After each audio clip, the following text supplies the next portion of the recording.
Welcome to Kautilya Careers.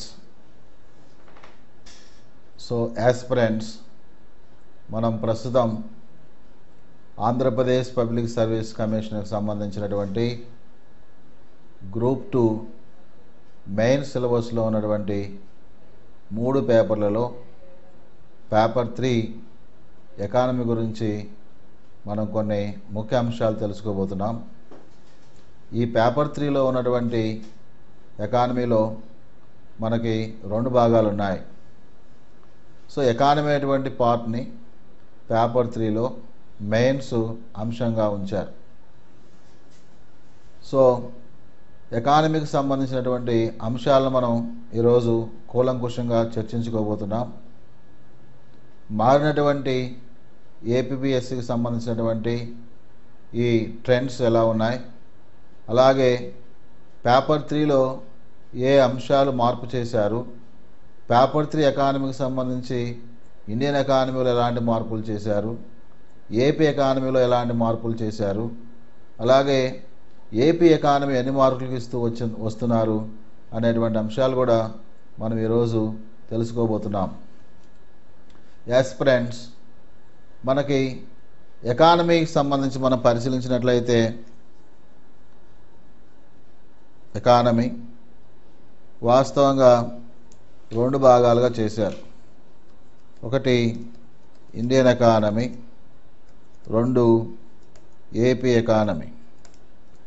Indian economy 5 యూనిట్లు ఉన్నాయి, AP economy కూడా 5 యూనిట్లు ఉన్నాయి. ఒక్కో యూనిట్ నుంచి మనకి 15 మార్కులు వస్తాయి, అంటే 15 క్వశ్చన్లు అడుగుతారు. అంటే 5 యూనిట్ల నుంచి 15 క్వశ్చన్లు అడిగితే 75 మార్కులకి ఇండియన్ ఎకానమీ ఉన్నట్లుగా మనం అర్థం చేసుకోవాలి.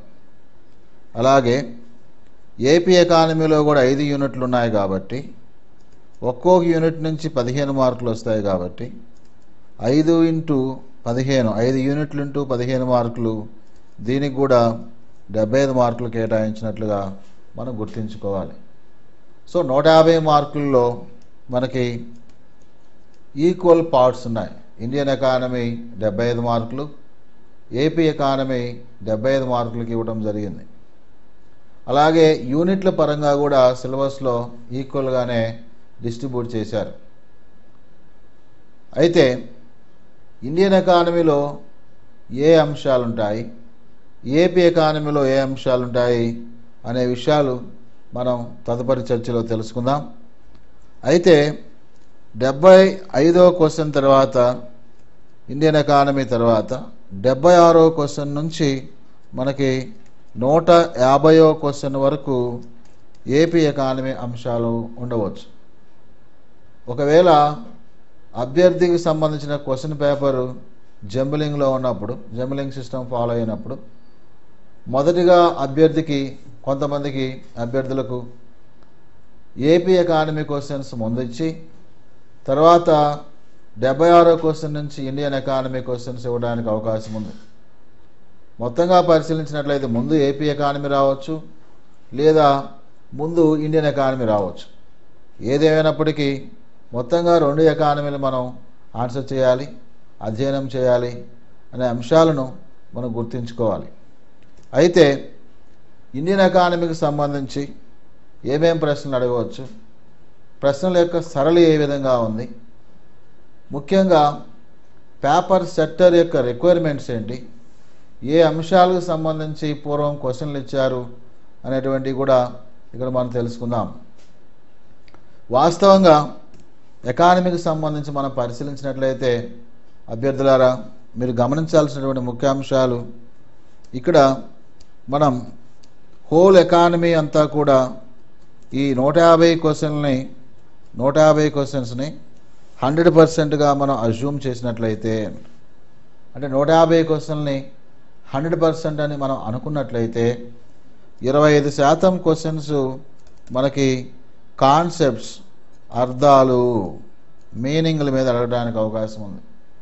అలాగే 25% ప్రశ్నలు మనకి పాత ఆర్థిక వ్యవస్థ అంటే దాదాపుగా 1950-51 నుంచి అలాగే 2014-15 వరకు అడగడానికి అవకాశం ఉంది.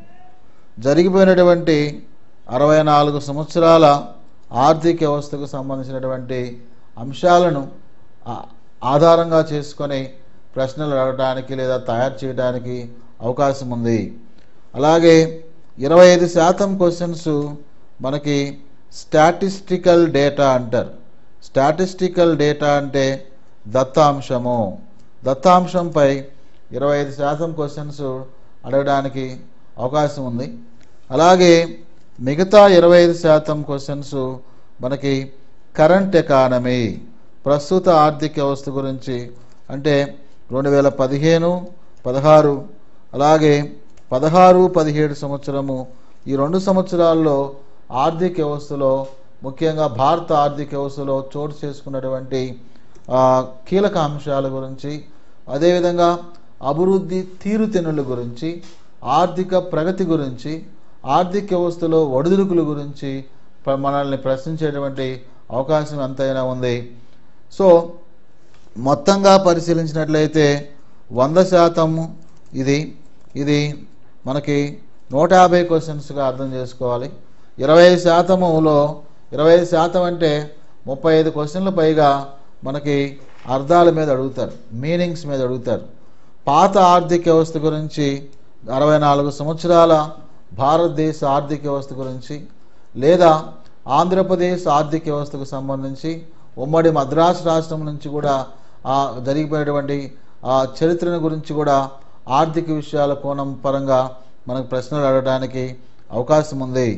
అలాగే 25% క్వశ్చన్స్ దత్తాంశం మీద అడగడానికి అవకాశం ఉంది. కరెంట్ ఎకానమీ మీద మిగతా 25%, 25% అంటే మనకి 35 క్వశ్చన్ల పైగా అడగడానికి అవకాశం ఉన్నట్లుగా మనం గమనించవలసినటువంటి అవసరం ఉంది. అలాగే మనకి అర్థాల మీద, అంటే మీనింగ్స్ మీద ఎట్లా క్వశ్చన్స్ రావచ్చు అనే అంశాలు మనం పరిశీలించినట్లయితే, ఫర్ ఎగ్జాంపుల్ మనకి ప్రణాళిక అంటే ఏంటంటాడు. ప్రణాళిక అనేటువంటిది మనం పరిశీలించినట్లయితే, ప్రణాళిక, దీన్ని ప్లాన్ అంటారు. వాస్తవంగా ప్రణాళిక అంటే కొన్ని లక్ష్యాలు నిర్దేశించుకొని వాటిని సాధించడానికి శాస్త్రీయంగా మనం చేసేటువంటి కృషి ఏదైతే ఉందో దాన్ని మనం ప్రణాళికగా చెప్పుకోవడానికి అవకాశం ఉంది. అలాగే అంటే మనం కొన్ని ముఖ్య లక్ష్యాలను ఏర్పాటు చేసుకొని ఆ లక్ష్యాలను ప్రాధాన్యతా క్రమంలో ఏర్పాటు చేసుకొని మనం సాధించడానికి చేసేటువంటి ప్రయత్నం ఏదైతే ఉందో ఈ ప్రయత్నము, కృషిని కూడా ప్రణాళికగానే చెప్పుకోవాలి. ఉదాహరణకు భారతదేశంలో 12వ పంచవర్ష ప్రణాళిక యొక్క వార్షిక సగటు వృద్ధి రేటు మనం 8% సాధించాల్సినటువంటి అవసరం ఉంది. వార్షిక సగటు వృద్ధి రేటు 8% సాధించాలి. ఈ 8% సాధించడానికి మనం ఎన్ని ప్రయత్నాలు చేస్తాము, ఏ విధంగా మన దానికోసం నిర్విరామంగా ప్రయత్నం చేస్తాము, వనరులు కేటాయిస్తాము, ద్రవ్య నిధులు ఉపయోగించుకుంటాము, మనుషులు, యంత్రాలు కష్టించి ఏ విధంగా పనిచేస్తారు, ఈ మొత్తం ప్రయత్నాన్ని అంతా కూడా కలుపుకొని ప్రణాళికగానే చెప్పుకోవాల్సినటువంటి అవసరం ఉంది. అట్లాగే కాన్సెప్ట్స్లో ఇంకా ఎట్లా క్వశ్చన్స్ అడగవచ్చు అంటే, ఫర్ ఎగ్జాంపుల్ పోయినసారి అయినటువంటి క్వశ్చన్ కీలక రంగం అంటే ఏందన్నాడు. కీలక రంగము, దీన్నే కోర్ సెక్టర్ అంటారు. 1973 ఇండస్ట్రియల్ పాలసీ స్టేట్మెంట్, అంతేగాని ఇండస్ట్రియల్ పాలసీ రెజల్యూషన్ కాదు. రెజల్యూషన్ అప్పటికి లేదు, 56లో రెజల్యూషన్ ఉంది. సో రెజల్యూషన్ కాకుండా ఇండస్ట్రియల్ పాలసీ స్టేట్మెంట్ అనేటువంటిది 1973లో వచ్చింది. 1973 ఇండస్ట్రియల్ పాలసీ స్టేట్మెంట్ ద్వారా కీలక రంగము, కోర్ సెక్టర్ అనేటువంటి అంశము మనకు తీసుకొచ్చారు. మొట్టమొదటిసారిగా భారత ఆర్థిక వ్యవస్థలో కొన్ని ముఖ్య సెక్టార్స్ని, రంగాలను కలిపి కోర్ సెక్టార్గా అన్నారు. కోర్ సెక్టార్ అంటే ఏంటనేటువంటిది అంశము ఈ క్వశ్చన్ మనకి గ్రూప్ 2 2012లో అడిగినటువంటి ప్రశ్నగా మనం గుర్తించాలి. కోర్ సెక్టార్ అంటే కీలక రంగము, భారత ఆర్థిక వ్యవస్థను నడిపించడానికి వెన్నుదన్నుగా ఉన్నటువంటి అనేక ఉపరంగాలను కోర్ సెక్టార్గా చెప్తారు. ఈ రంగాల ద్వారా అంటే ఈ రంగాలు ఉంటేనే ఆర్థిక రథచక్రం ముందుకు పోతుందని చెప్పి మనం చెప్పవచ్చు. అంటే విద్యుత్ రంగం కానీ, ఆయిల్ రిఫైనరీస్ కానీ, గ్యాస్ కానీ, పెట్రోల్ కానీ, సిమెంట్ కానీ, ఫర్టిలైజర్స్ కానీ, ఇట్లాంటి అన్నీ కూడా కలిపి, ఐరన్ స్టీల్ కానీ, ఇవన్నీ కలిపి కూడా మన కీలక రంగంగా చెప్పుకోవచ్చు. సో కీలక రంగం దాదాపుగా మొదట్లో 6 రంగాలు ఉన్నాయి, ప్రస్తుతం 8 రంగాలకు పెరిగింది. ఈ కీలక రంగం ద్వారానే అంటే ఈ ఆర్థిక వ్యవస్థ కొనసాగింపుకు, ఆర్థిక పరిపుష్టికి, ఆర్థిక అభివృద్ధికి ముఖ్య అంశాలుగా ఉన్నట్లుగా మనం గమనించాలి. సో ఈ విధంగా ఎగ్జామినర్ మనల్ని ప్రశ్నలు అడగడానికి అవకాశం ఉందని మనం చెప్పవచ్చు. అలాగే మనం పరిశీలించినట్లయితే ఎగ్జామినర్ మనకి పాత సమాచారం, పాత ఆర్థిక వ్యవస్థ గురించి కూడా అడగవచ్చు. పాత ఆర్థిక వ్యవస్థ గురించి అంటే జరిగిపోయినటువంటి ఆర్థిక విషయాల గురించి ఏ విధంగా అడగవచ్చు అంటే, ఫర్ ఎగ్జాంపుల్ భారతదేశంలో భూ సంస్కరణల ప్రస్తావన ఎవరు చేశారు అని అడగవచ్చు.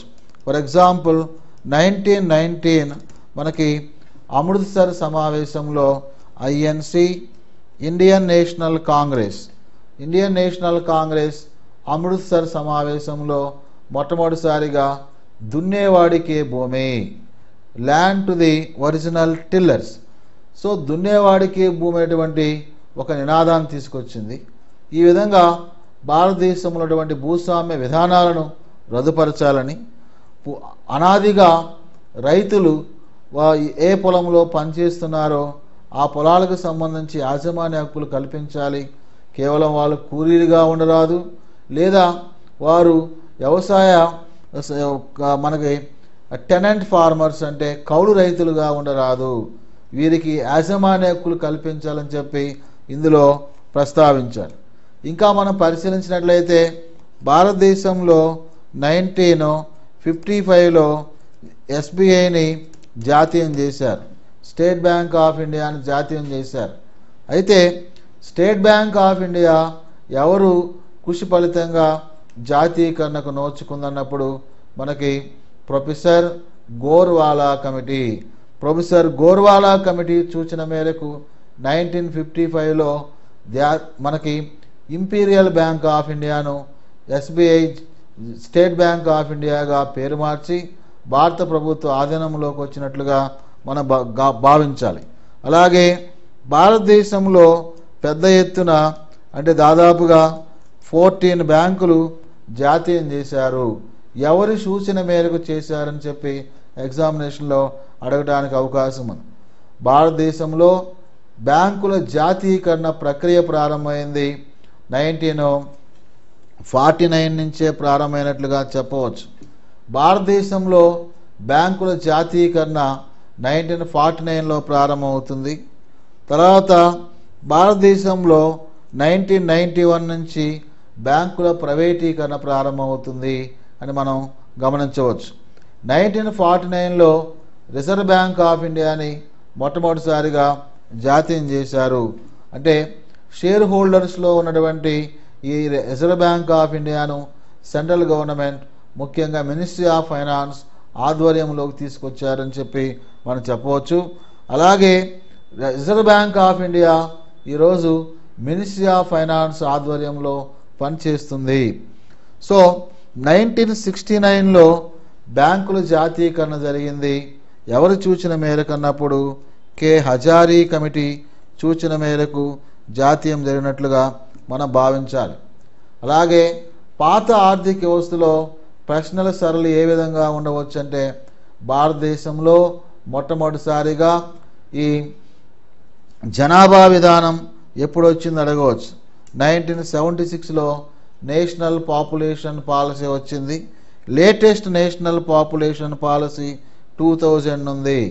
నేషనల్ పాపులేషన్ పాలసీ 1976 ద్వారా భారతదేశంలో వివాహ వయసు మహిళలకు 18, పురుషులకు 21 సంవత్సరాలు పెంచారు. అంతకుముందు ఇది 14, 15గా ఉండేదని చెప్పి మనం చెప్పవచ్చు. మొత్తంగా పరిశీలించినట్లయితే వివాహ వయసును మార్చారు. దీని ద్వారా దేశంలో జనాభా పెరుగుదల రేటును తగ్గించడానికి అవకాశం ఉంది.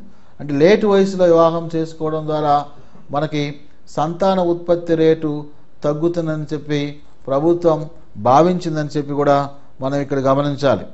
అలాగే పాత ఆర్థిక వ్యవస్థ గురించి ప్రశ్నలు మనం ఇంకా పరిశీలించినట్లయితే భారతదేశంలో మొట్టమొదటిసారిగా పేదరికాన్ని ఎప్పుడు లెక్కించాలని కూడా అడగవచ్చు. భారతదేశంలో పేదరికాన్ని మొట్టమొదటిసారిగా 1973-74 ఫైనాన్షియల్ ఇయర్లో నేషనల్ ప్లానింగ్ కమిషన్, అప్పటి జాతీయ ప్రణాళికా సంఘం 1973లో 73-74 ఫైనాన్షియల్ ఇయర్లో భారతదేశంలో అధికారికంగా మొట్టమొదటిసారిగా పేదరికాన్ని లెక్కించారు. ఆ కాలంలో 100% ప్రజల్లో పేదలు ఎంతమంది ఉన్నారంటే 54.88% మంది పేదలుగా గుర్తించబడ్డారు. 100కి 50% పైగా పేదలు ఉన్నట్లుగా ఆ రోజు మనం గమనించడం జరిగింది. సో ఇదంతా కూడా పాత ఆర్థిక వ్యవస్థకు సంబంధించినటువంటి అంశంగా భావించాలి. అలాగే సి అంశాన్ని మనం పరిశీలించినట్లయితే కరెంట్ ఎకానమీ గురించి మనకి ప్రశ్నలు అడగడానికి అవకాశం ఉంది. కరెంట్ ఎకానమీ అంటే ఫర్ ఎగ్జాంపుల్ భారతదేశంలో ప్రస్తుతం మనకి బడ్జెట్ ప్రవేశపెట్టారు, ఆర్థిక సర్వే కూడా ప్రవేశపెట్టారు.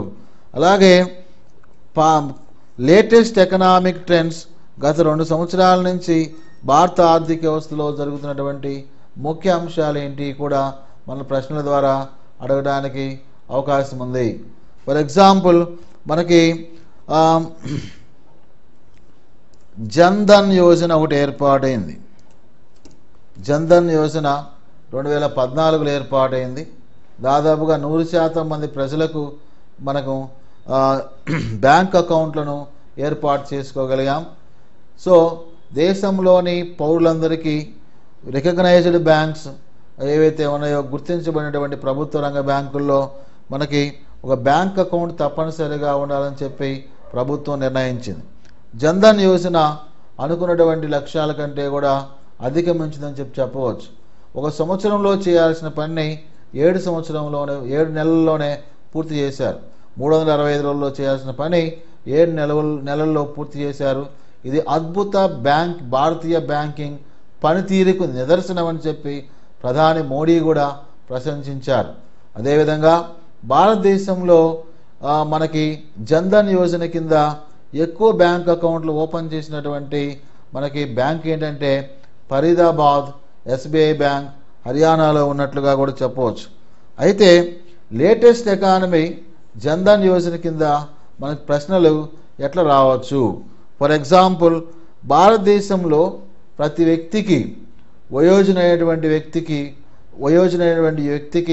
బ్యాంక్ అకౌంట్ తప్పనిసరిగా ఉండాలని చెప్పి ఏ కమిటీ మొట్టమొదటిసారిగా సూచించిందని చెప్పి ప్రశ్న అడగడానికి అవకాశం ఉంది.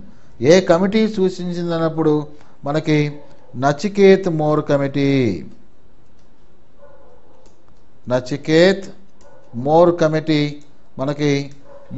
మనకి ప్రతి వ్యక్తి అంటే యూనివర్సల్ బ్యాంక్ అకౌంట్స్ అంటారు. భారతదేశ పౌరులందరికీ బ్యాంక్ అకౌంట్లు తప్పనిసరిగా ఉండాలని చెప్పడం జరిగింది. నచికేత్ మోరు ఐసిఐసిఐ మేనేజింగ్ డైరెక్టర్గా కొంతకాలం పనిచేసినట్లుగా మనం గమనించాలి. అలాగే మనకి లేటెస్ట్ ఎకానమీలో ఇంకా ఎట్లా ప్రశ్నలు అడగడానికి అవకాశం ఉందంటే భారతదేశంలో మనకి ఇటీవల కాలంలో దాదాపుగా ప్రభుత్వ రంగ బ్యాంకులన్నీ కూడా విలీనం చేయమన్నారు. ప్రభుత్వ రంగ బ్యాంకులన్నీ విలీనం చేసి పెద్ద బ్యాంకులుగా ఏర్పాటు చేయమన్నారు. అంటే ఎస్బీఐ బ్యాంకులన్నీ గ్రూప్ అంతా కలిపి ఎస్బీఐ బ్యాంక్గా ఏర్పాటు చేయాల్సినటువంటి అవసరాన్ని ప్రభుత్వం చెప్పింది. అయితే భారతదేశంలో ఉన్న ప్రభుత్వ బ్యాంకులన్నీ కూడా విలీనం చేయమని ఎవరు చెప్పారని అడగవచ్చు. ఎవరు చెప్పారు? ఏ కమిటీ చెప్పిందంటే ఆర్ఎస్ గుజరాల్ కమిటీ చెప్పినట్లుగా మనం భావించాలి. ఇదంతా లేటెస్ట్ ఎకానమీకి సంబంధించి. లేటెస్ట్ ఎకానమీలో ఇంకా క్వశ్చన్ ఎట్లా అడగవచ్చు అంటే భారతదేశంలో జీడిపి గ్రాస్ డొమెస్టిక్ ప్రోడక్ట్ దీన్నే యాన్యువల్ ఇన్కమ్ అంటారు. దేశం యొక్క వార్షిక ఆదాయము. జీడిపి గ్రాస్ డొమెస్టిక్ ప్రోడక్ట్ 2015-16 కాలానికి ఎంత వృద్ధి రేటు నమోదు చేసిందని చెప్పి మనల్ని ప్రశ్నించవచ్చు. 2015-16 కాలానికి భారతదేశంలో నమోదైనటువంటి జీడిపి వృద్ధి రేటు 7.6% నమోదైంది. ఈ ప్రశ్న ఎగ్జామినేషన్లో తప్పనిసరిగా అడగడానికి అవకాశం ఉంది. సో భారతదేశంలో ప్రస్తుతం జీడిపి వృద్ధి రేటు 7.6%గా నమోదైందని చెప్పి మనం చెప్పవచ్చు. అలాగే మనకి డి పార్ట్లో స్టాటిస్టికల్ డేటా అంటే దత్తాంశం గురించి మనకి ఎగ్జామినర్ ప్రశ్నించడానికి అవకాశం ఉంది. దత్తాంశం అంటే స్టాటికల్ డేటా అంటే జరిగినటువంటి ప్రగతిని సంఖ్యాపరంగా ఎట్లా చెప్పుకోగలుగుతామో, ఎట్లా మెజర్ చేయగలుగుతామో.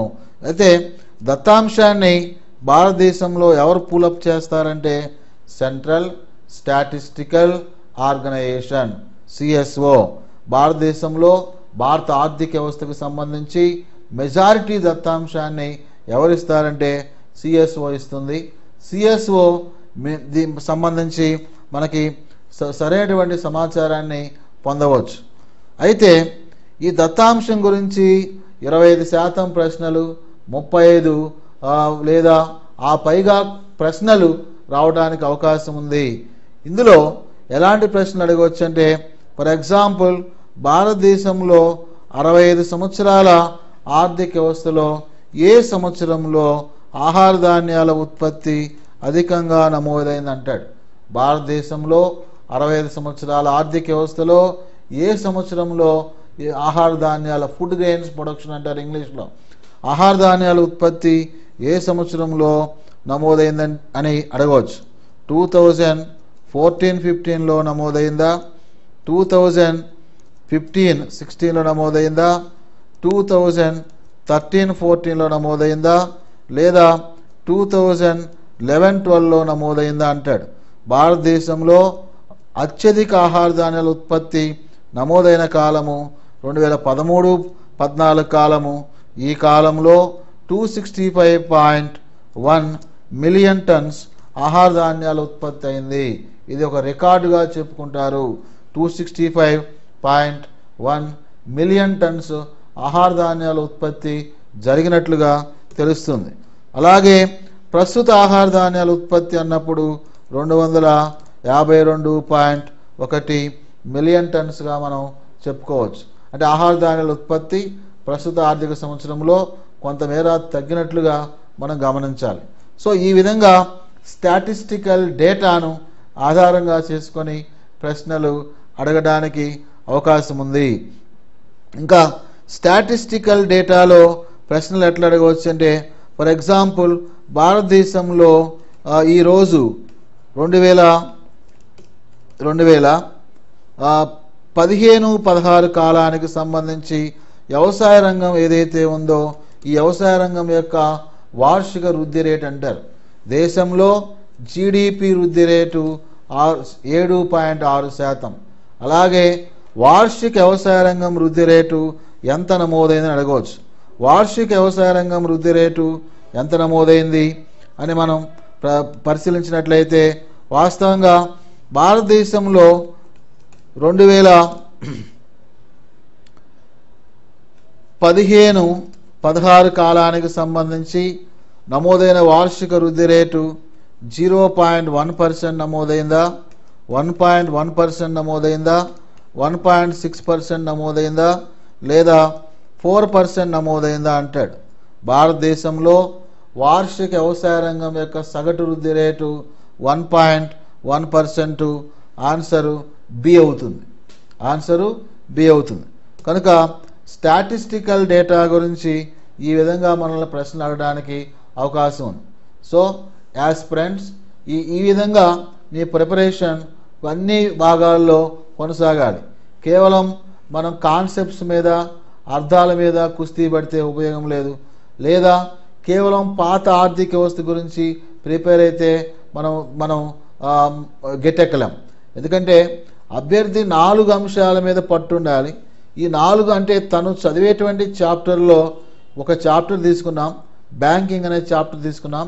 ఈ బ్యాంకింగ్ అనే చాప్టర్లో ఈ 4 అంశాలు ఇమిడి ఉన్నాయా లేవా, కేవలం అర్థాలు చెప్తున్నారా, కేవలం స్టాటికల్ డేటా చెప్తున్నారా, అర్థాలు స్టాటికల్ డేటా చెబుతున్నారంటే నువ్వు కేవలం నీ ప్రిపరేషన్ 50% మాత్రమే జరుగుతున్నట్లు, మిగతా 50% నువ్వు చదవనట్లు అంటే నువ్వు చదివినట్లుగా భావిస్తావు. కానీ ఎగ్జామ్కి ఉపయోగపడేది మాత్రం 50%.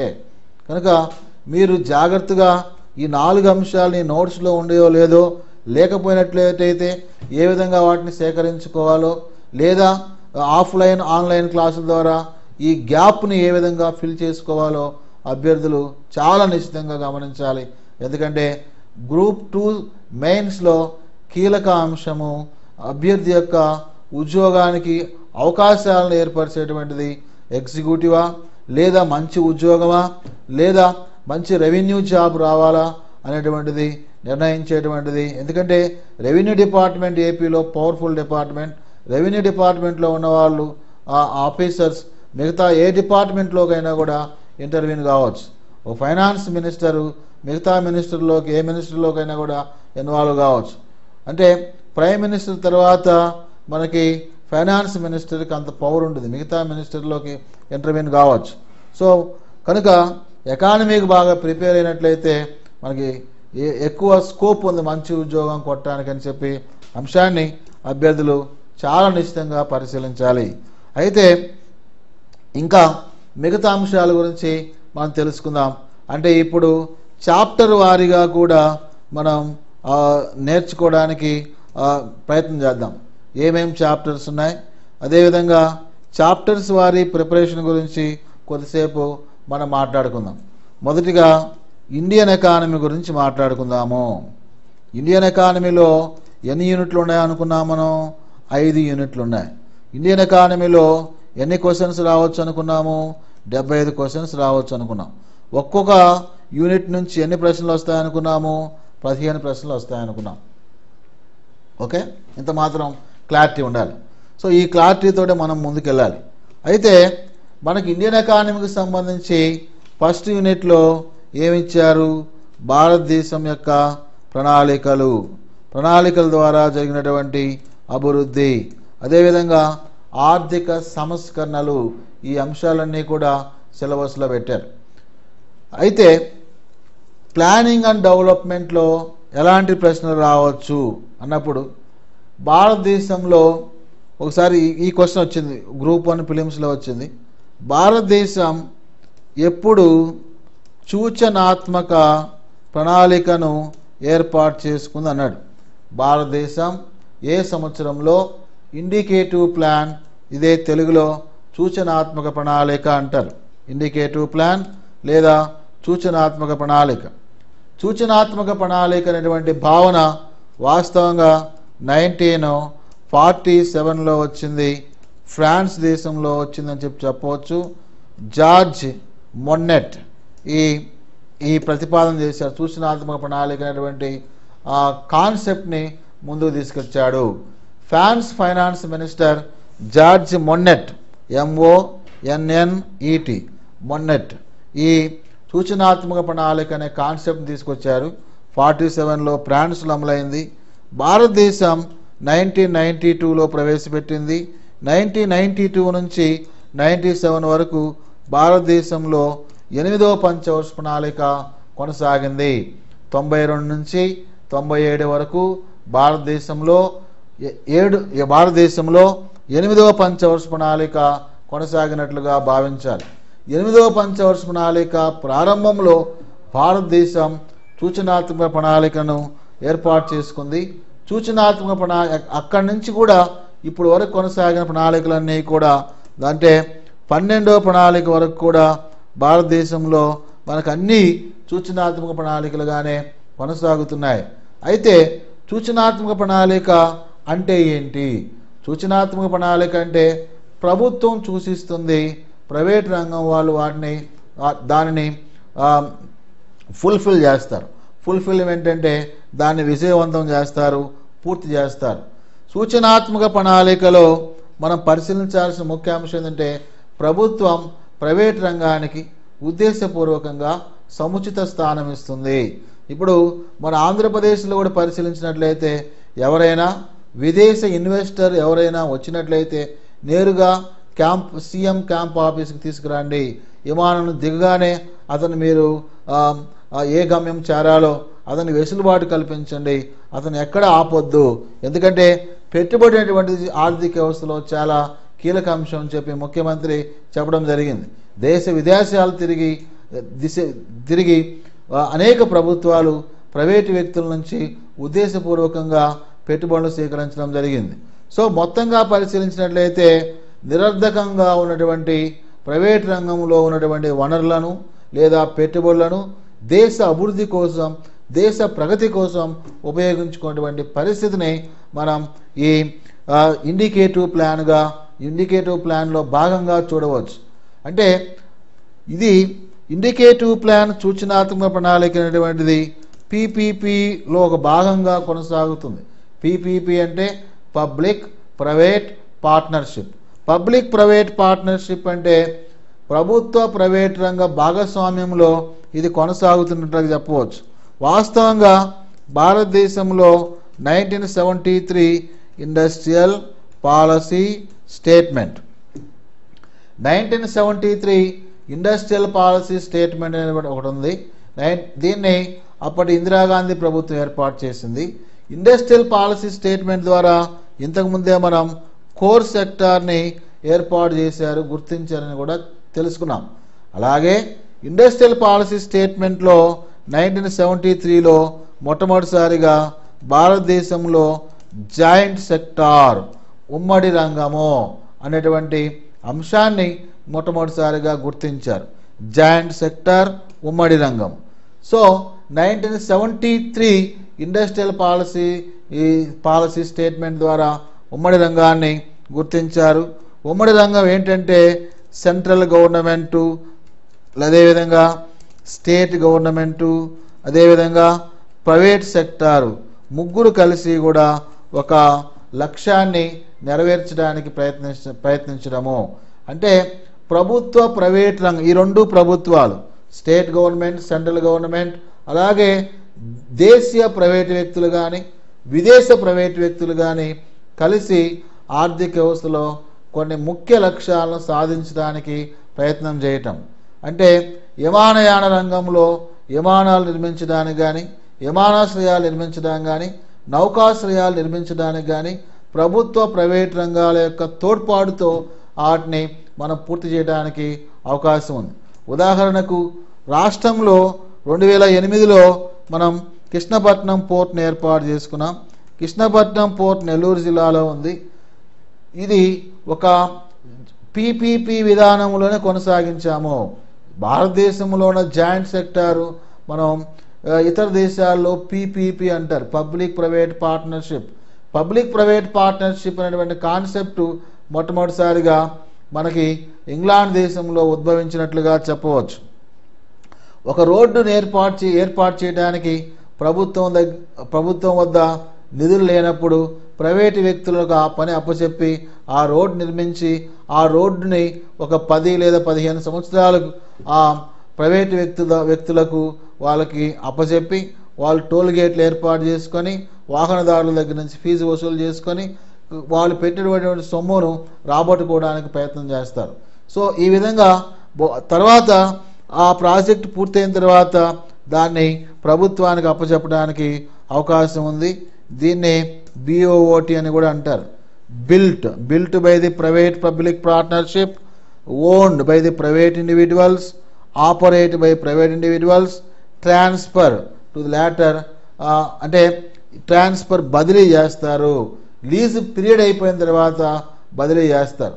ఉదాహరణకు మనం కృష్ణపట్నం పోర్టు 99 సంవత్సరాలకు లీజ్కి ఇచ్చాము ప్రైవేట్ సంస్థకు. బిల్ట్ అయింది,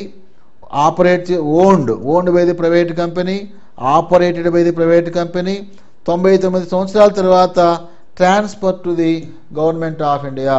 ఎందుకంటే నౌకాశ్రయాలు, విమానాశ్రయాలన్నీ కూడా మనకి కేంద్ర ప్రభుత్వ ఆధీనంలోనే కొనసాగుతాయని చెప్పవచ్చు. అలాగే అభ్యర్థులారా, మనకి ఈ ప్లానింగ్ అండ్ డెవలప్మెంట్లో క్వశ్చన్స్ ఎట్లా అడగవచ్చు అంటే భారతదేశంలో దాదాపుగా ఇప్పటి వరకు 1 నుంచి 11 ప్రణాళికలు పూర్తయ్యాయి. ఈరోజు మనం 12వ ప్రణాళికలో ఉన్నాం. 12వ ప్రణాళిక కాలము 2012 నుంచి 17 వరకు ఉంది. భారతదేశం ఇప్పటి వరకు 11 ప్రణాళికలు అంటే ఈ 11 పంచవర్ష ప్రణాళికలు అంటాం. 5 సంవత్సరాల ప్రణాళికలు పూర్తి చేసింది. అలాగే 6 వార్షిక ప్రణాళికలు యాన్యువల్ ప్లాన్స్ 6 వార్షిక ప్రణాళికలను పూర్తి చేసింది. 12 పంచవర్ష ప్రణాళిక చివరి దశలో ఉన్నట్లుగా మనం చెప్పవచ్చు. అయితే ప్రణాళికలు అభివృద్ధి అనేటువంటి చాప్టర్ నుంచి ఎగ్జామినరు ఎట్లాంటి క్వశ్చన్స్ని ప్రిపేర్ చేసి మనల్ని అడగడానికి అవకాశం ఉంది అన్నప్పుడు, ఉదాహరణకు భారతదేశంలో బాగా విజయవంతమైన ప్రణాళిక ఏది అంటాడు. విజయవంతమైన ప్రణాళిక ఫస్ట్ 5-year ప్లాన్. విజయవంతమైందంటే జీడిపి లక్ష్యం 2.1, సాధన 3.6%, మొత్తంగా డిఫరెన్స్ 1.5% ఉంది. అంటే మనకి విజయవంతమైందన్నప్పుడు పాజిటివ్ గ్రోత్ రేట్ ఎక్కువగా ఉన్నట్లుగా మనం గమనించాలి. ఏ ప్రణాళికా కాలంలో ధనాత్మకమైనటువంటి వృద్ధి రేటు ఎక్కువగా అయింది అనే అంశాన్ని ప్రాతిపదికగా తీసుకొని మాత్రమే ఆ ప్రణాళిక విజయవంతమైందా లేదా వైఫల్యం చెందిందా అని చెప్పి బేరీజు వేసుకుంటారు. అలాగే ఇప్పుడు ఈ చాప్టర్లో నుంచి ఎలాంటి ప్రశ్న రావచ్చు అంటే, ఉదాహరణకు భారతదేశంలో ఏ ప్రణాళికా కాలంలో ఎక్కువ వృద్ధి రేటు నమోదు చేయబడింది అంటాడు. ఎక్కువ వృద్ధి రేటు నమోదు చేయబడింది. ఎక్కువ వృద్ధి రేటు జీడిపి వృద్ధి రేటు నమోదు చేసింది 11th ప్లాన్, అది 7.9%. కానీ వృద్ధి లక్ష్యం మాత్రం 8.1%. సో లక్ష్యం ఇది సాధన అన్నమాట. ఇది లక్ష్యము, ఇది కూడా సాధన. వాస్తవంగా 3.6% అనేది 7.9%తో పోల్చినప్పుడు తక్కువే. కానీ ఇక్కడ పాజిటివ్ గ్రోత్ రేట్ ఉంది, ఇక్కడ నెగటివ్ గ్రోత్ రేట్ వస్తుంది. సో మొత్తంగా పరిశీలించినట్లయితే మనం వృద్ధి లక్ష్యాన్ని చేరుకోలేదు, కానీ అధిక వృద్ధి రేటు నమోదు చేసినటువంటిది. అదేవిధంగా భారతదేశంలో మనం పరిశీలించినట్లయితే ఇప్పటి వరకు 10వ ప్రణాళిక, ఇప్పటి వరకు 11, అదేవిధంగా 10వ ప్రణాళిక 2 కూడా 7% వృద్ధి రేటు నమోదు చేశాయి. ఇది 7.8%, ఇది 7.9%. ఈ విధంగా వృద్ధి రేట్ని నమోదు చేసినట్లుగా మనం చెప్పవచ్చు. సో ఇట్లాగా ఎగ్జామినరు మనల్ని ప్రశ్నించేటువంటి అవకాశం ఉంది. ఇంకా ఈ సిలబస్ అనాలిసిస్లో ప్రణాళికల గురించి మనం మాట్లాడేటప్పుడు ఈ 12th ప్లాన్ లేటెస్ట్ ప్లాన్ కాబట్టి దీంట్లో నుంచి కంపల్సరీగా మన ప్రశ్నలు రావడానికి అవకాశం ఉంది. అయితే 12th ప్లాను ఈ యొక్క మొత్తం పెట్టుబడులు ఎంత అనొచ్చు.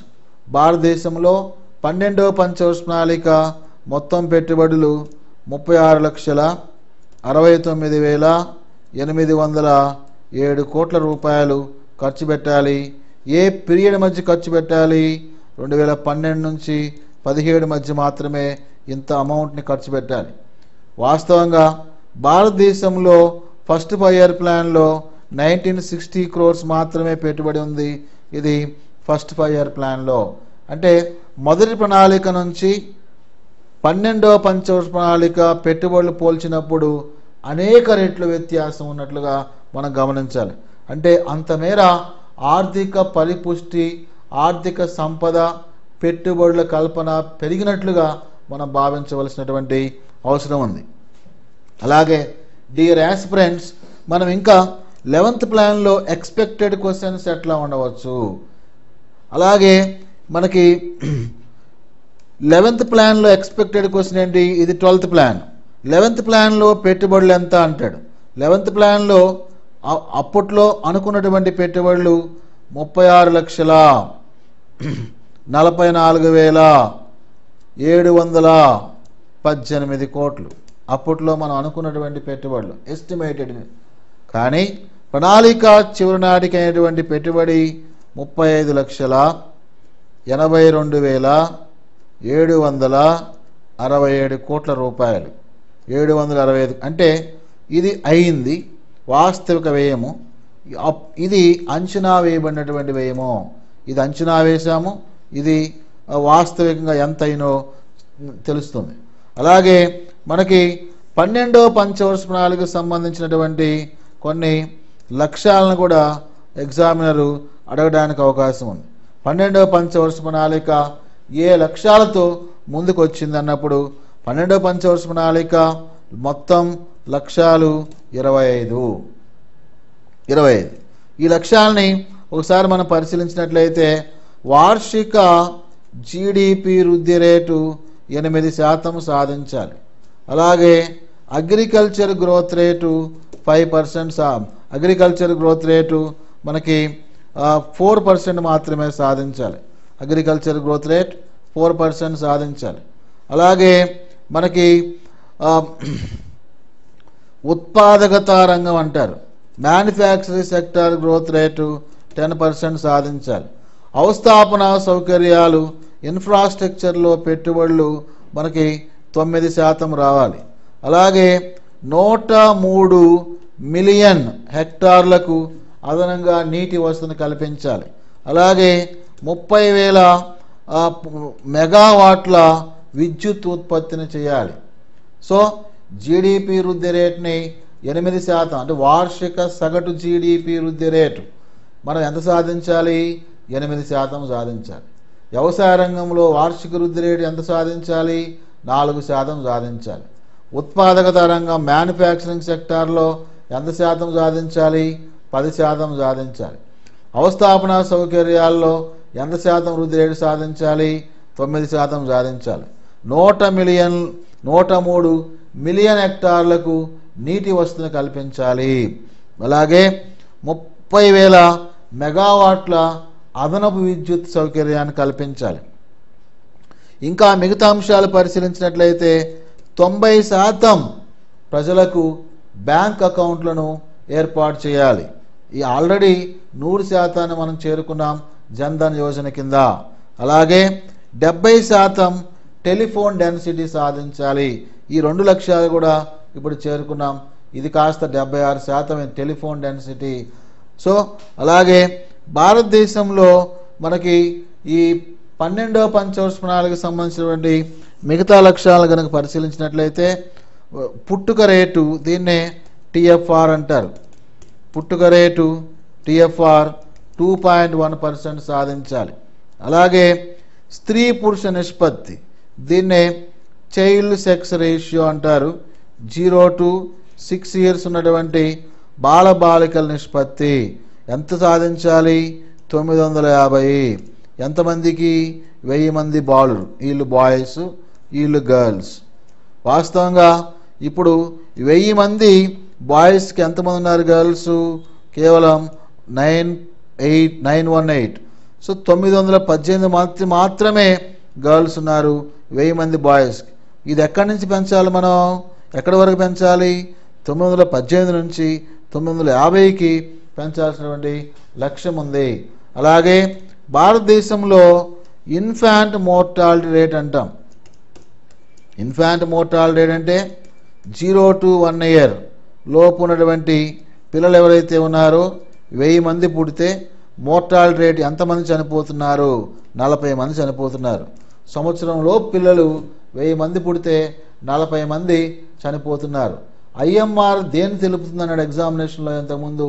ఐఎంఆర్ దేనికి ఇండికేటర్ అంటే దీన్ని హెల్త్ ఇండికేటర్ అంటారు. హెల్త్ ఇండికేటర్ అంటారు.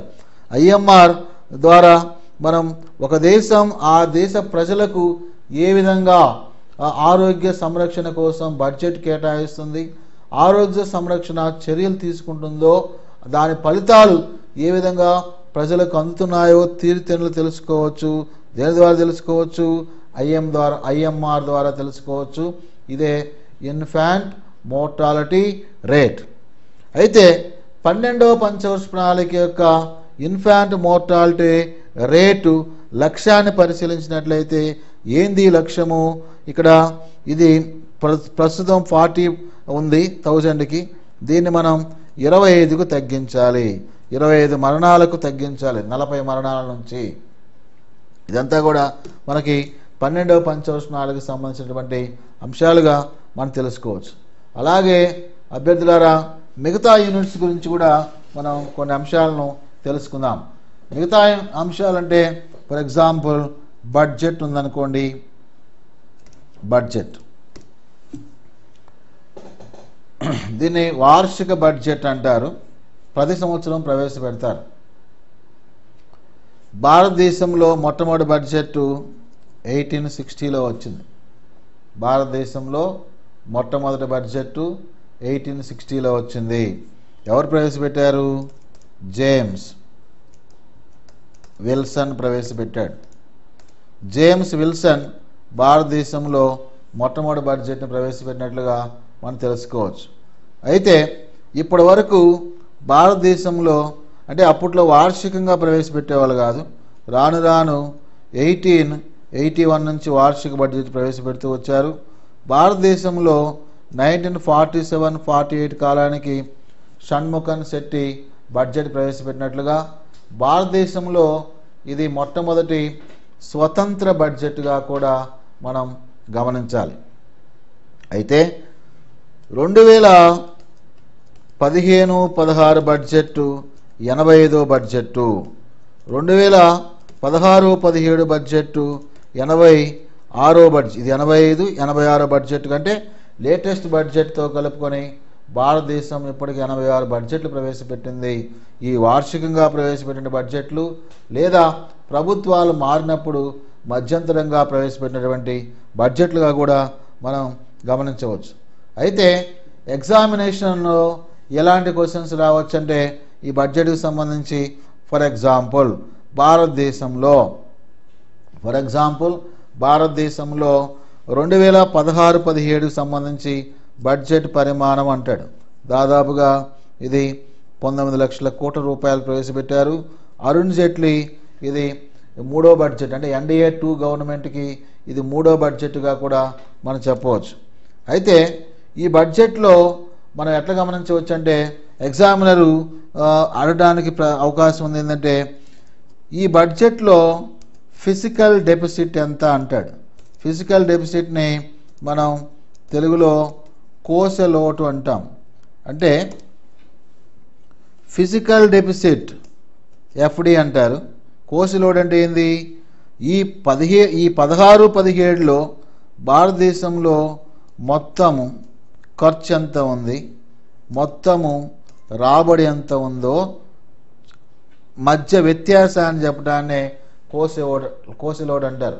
అంటే భారత ప్రభుత్వం ఈ సంవత్సరము ఎంత ఖర్చు పెడుతున్నది, వ్యయాన్ని చేస్తున్నది, ఎంత రాబడి, దీని మధ్య వ్యత్యాసాన్ని చెప్పడాన్నే కోశ లోటు అంటారు. వాస్తవంగా కోశ లోటు అంటే ఇప్పుడు భారతదేశం 103 రూపాయలు ఖర్చు పెడుతుంది, రాబడి 100 రూపాయలు, ఇందులో -3% అనేటువంటిది లోటు. ఆ లోటునే మనం కోశ లోటు అంటాం.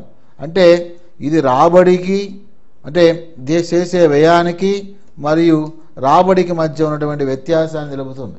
అంటే ప్రభుత్వము రాబడిని మించినటువంటి వ్యయాన్ని చేస్తుందని చెప్పి ఇక్కడ అర్థం చేసుకోవాలి. అయితే ఎగ్జామినేషన్లో ఎలాంటి ప్రశ్న రావచ్చు? భారతదేశంలో 2016-17 కాలానికి కోశ లోటు ఎంత అంటాడు. ఇది 3.5% ఎగ్జాక్ట్గా, 3.5% ఎగ్జాక్ట్గా.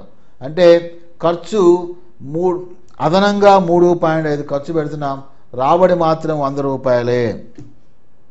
అంటే ఆదాయానికి మించి ప్రభుత్వం ఖర్చు పెడుతుంది. ఈ ఖర్చుని ఎక్కడి నుంచి తీసుకురావాలి? ఈ వ్యయం ఎక్కడి నుంచి, అదనపు వ్యయం ఎక్కడి నుంచి తీసుకురావాలంటే ప్రభుత్వం అప్పుల ద్వారా తీసుకురావాల్సినటువంటి అవసరం ఉంది. అంటే కోశ లోటు ఏమి తెలుపుతుంది అన్నప్పుడు ఏమి తెలుపుతుంది కోశ లోటు అంటే ఒక సంవత్సర కాలంలో ఒక ప్రభుత్వం ఎంత మేర తన ఆదాయానికి మించినటువంటి ఖర్చు చేస్తుంది, అంటే ఈ ఖర్చుని ఏ విధంగా భర్తీ చేయాలి, ఈ ఖర్చుని ఈ అదనపు వ్యయాన్ని ప్రభుత్వం అప్పుల ద్వారా మాత్రమే భర్తీ చేస్తుందని చెప్పి మనం గమనించవచ్చు. ఈ విధంగా బడ్జెట్లో ఉన్నటువంటి కీలక అంశాల గురించి కూడా ఎగ్జామినరు మనల్ని ప్రశ్నించేటువంటి అవకాశం ఉంది.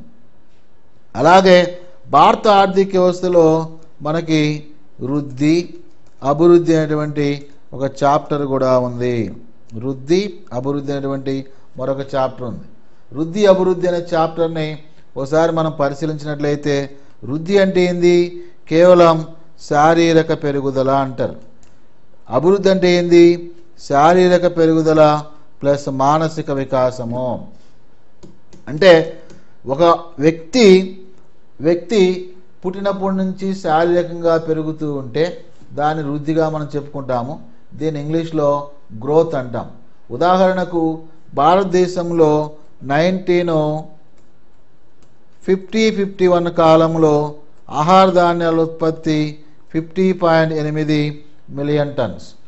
అదే 2013-14 కాలానికి ఆహార ధాన్యాల ఉత్పత్తి ఇంతకుముందే చెప్పుకున్నట్లుగా 265.1 మిలియన్ టన్స్.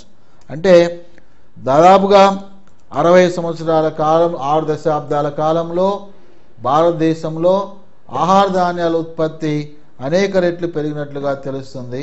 ఈ పెరిగిన ఆహార ధాన్యాల ఉత్పత్తిని మనం వృద్ధిగా చెప్పుకుంటాం. అలాగే అభివృద్ధి అంటే ఏంటి? అభివృద్ధి అంటే భారతదేశంలో మొదట్లో మనకి 18% అక్షరాస్యత ఉంది. ఈరోజు 73% అక్షరాస్యత ఉంది. ఆయు ప్రమాణాలు 30 సంవత్సరాలు ఉన్నాయి. ఈరోజు 67 సంవత్సరాల ఆయు ప్రమాణాలు ఉన్నాయి. అంటే ఉత్పత్తితో పాటుగా మానవ అభివృద్ధి జరుగుతూ ఉంటే, ఉత్పత్తితో పాటుగా పేదరికం తగ్గుతూ ఉంటే, ఆహార ధాన్యాల ఉత్పత్తులను పేదలకు పంచుతూ ఉంటే, పంపిణీ జరుగుతూ ఉంటే దాన్ని మనం అభివృద్ధిగా భావిస్తారు. అంటే దేశంలో సంపద పెరుగుదలతో పాటు వాటి పంపిణీకి ప్రభుత్వం చర్యలు తీసుకోవడం, దేశ సంపద ప్రజలకు ఉపయోగపడేటట్లుగా చేయటం, దేశంలో అంటే ఉత్పత్తులు పెంచడం ద్వారా వారసత్వంగా దేశంలో వస్తున్నటువంటి సమస్యలను పరిష్కార మార్గాలు చూపుతూ ఉంటే అది అభివృద్ధిగా భావించాల్సినటువంటి అవసరం ఉంది. Okay, so growth and development అనేటువంటి అంశము మనకు చాలా క్రియాశీలకమైన అంశం. ఇందులో నుంచి దాదాపుగా క్వశ్చన్స్ మనకి 15 అడగవచ్చు. అలాగే ఈ చాప్టర్ డిఫికల్ట్ చాప్టర్ అని కూడా చెప్పవచ్చు. ఎందుకంటే ఇందులో శాస్త్రీయమైనటువంటి అంశాలు ఉంటాయి. చాలామంది ఆర్థిక శాస్త్రవేత్తలు అభివృద్ధి సిద్ధాంతాలను మనకి ఏర్పాటు చేశారు. ఈ అభివృద్ధి సిద్ధాంతాలు ఏంటి, ఎట్లా డెవలప్ అయ్యాయి, ఎవరెవరు ఏర్పాటు చేశారు, ఏ పుస్తకాలు రాశారు, ఏ సంవత్సరంలో రాశారు, వీరు చెప్పినటువంటి సిద్ధాంతాలు ఏ దేశాలు అమలు జరిపాయి, దాని ద్వారా ఎంత ప్రగతిని సాధించినటువంటి అంశాలు ఇందులో పొందుపరిచి ఉంటాయి. దీన్నే మనకి సిలబస్లో స్టేజెస్ ఆఫ్ ఎకనామిక్ గ్రోత్ అన్నాడు. స్టేజెస్ ఆఫ్ ఎకనామిక్ గ్రోత్ అంటే అభివృద్ధి దశలు. మొదటిగా మనం పరిశీలించినట్లయితే కార్ల్ మార్క్స్ అభివృద్ధి దశలు ఉన్నాయి.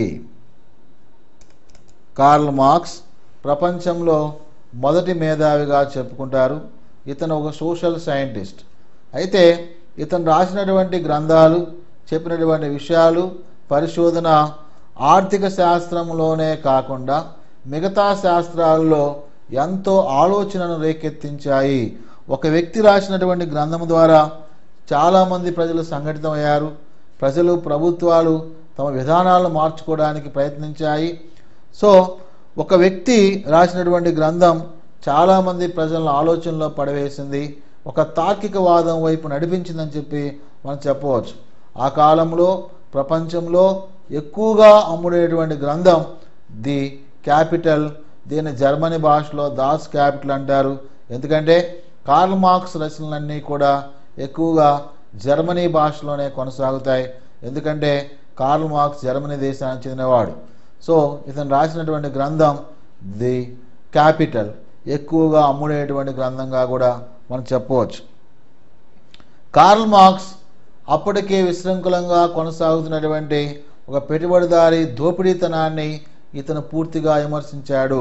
పెట్టుబడిదారీ విధానము వాస్తవంగా మనం పరిశీలించినట్లయితే 1758లో ప్రపంచంలో పశ్చిమ ఐరోపాలో పారిశ్రామిక విప్లవం వచ్చింది. పారిశ్రామిక విప్లవం ఫలితంగా వస్తు ఉత్పత్తిలో పెను మార్పులు వచ్చాయి. వస్తు ఉత్పత్తి యాంత్రీకరణ జరిగింది. భారీ యంత్ర పరికరాలు ఉపయోగించి ఇండస్ట్రియల్ కాలనీస్ ఏర్పాటు చేసి కుప్పలు కుప్పలుగా వస్తువులు తయారు చేసి వస్తువులు ఎగుమతి చేసి లాభాలు గడించారని చెప్పి మనం చెప్పవచ్చు. వచ్చిన లాభాలన్నీ కూడా కొద్దిమంది వ్యక్తులకి, కొన్ని కుటుంబాలకి, మైనారిటీ వర్గాలు అంటే జనాభా పరంగా సంఖ్యాపరంగా తక్కువగా ఉన్నటువంటి పెట్టుబడిదారి అనే పేరుతో కొనసాగుతున్నటువంటి వ్యవస్థకి లాభాలు చేకూర్చాయని చెప్పవచ్చు. ఈ ఉత్పత్తిలో పాలు పంచుకున్నటువంటి శ్రామికులు ఇక్కట్లు పాలవుతున్నారు.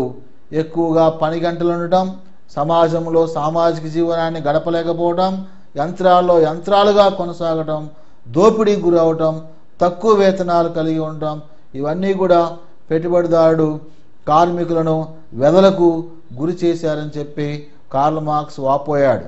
కార్ల్ మార్క్స్ ఆర్థికంగా తన సిద్ధాంతాలను ప్రతిపాదిస్తూ సమాజంలో కొన్ని వర్గాలు ఉన్నాయి, ఈ వర్గాలు ద్వారానే అనైక్యత ఏర్పడింది, సమాజంలో భవిష్యత్తులో అనైక్యత ఉండరాదు, అనైక్యతను తొలగించాలి అని చెప్పడం జరిగింది.